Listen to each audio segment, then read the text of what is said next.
kā Eiropas Savienībā tiek pieņemti nozīmīgi lēmumi, kas uzlabo ikviena iedzīvotāja dzīvi. Eiropā jau ir pieņemts lēmums. Ir pāreja uz vienotu lādētāju visām mazajām elektroierīcēm. Kāds bija ceļš līdz šim lēmumam? Lēmumu pieņemšanā ir iesaistītas 3 galvenās institūcijas – Eiropas komisija, Eiropas parlaments un Eiropas Savienības padome, kas balso par to pieņemšanu. Mums būs jārīkojas ļoti precīzi un ātri, iejūties Eiropas politiķa ādā. Mums būs katram jāveic 4 misijas. Un jums pulksteņa rādītāja virzienā būs jāpāriet pie nākošās darba stacijas. Pirmajā stacijā viņi no iedzīvotāju vajadzībām mēģina tikt līdz likumam. Mūsu stacijā mēs iejūtamies kā Eiropas Savienība. To arī, tev arī aiziet.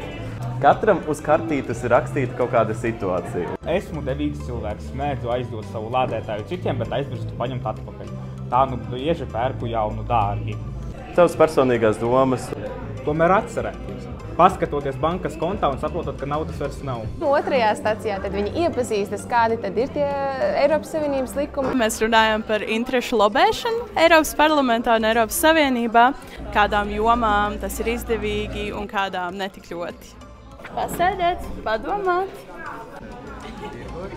Manuprāt, tirgotājs nepiekristu, jo tā kā no pircēja puses, ja tev ir 3 ierīces, tev vajag 3 dažādas lādētājus, tev jāiet uz veikalu un tev jāpērk 3 dažādi lādētāji. Bet, ja tev ir 3 ierīces ar vienādiem portiem, tad tev sanāk, ka tev jānopērk tikai 1 lādētājs. Tāpēc tirgotājiem tas nebūs tik ļoti izdevīgi. Noteikti nāksies saskarties ar skeptiķiem un optimistiem.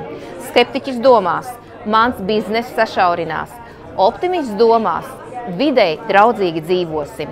Datoriķiem būs daudz vieglāk ar vienu vārdu. Trešajā stacijā viņi iejūtas žurnālistu lomā, kā tad pasniegt sabiedrībai šos jaunumus. Šī ir 3. stacija, mediju pratīga žurnālistu stacijā, un tad turpinām iepazīt Eiropas parlamenta lēmumu pieņemšanas procesus. Nelielu stāstu 6 vārdos ar dzirkstelītu un jaunu pieeju. Sāktos ar to, ka situācija ir kritiska. Tad es noteikti ieliku kaut kādu bildi, kur dzīvnieki sapinušies vados. Un uzsver to, cik pozitīvi tas būs, ka varēs kaut vai draugam aizdot. 4. stacijā tā ir tāda radošāka stacija, kur viņi lemj, ko darīt ar vecajiem lādētājiem. Vai viņam iedot otro dzīvi, otro elpu, pārstrādājot kādā mākslas priekšmetā, pārstrādājot kādā sadzīves priekšmetā?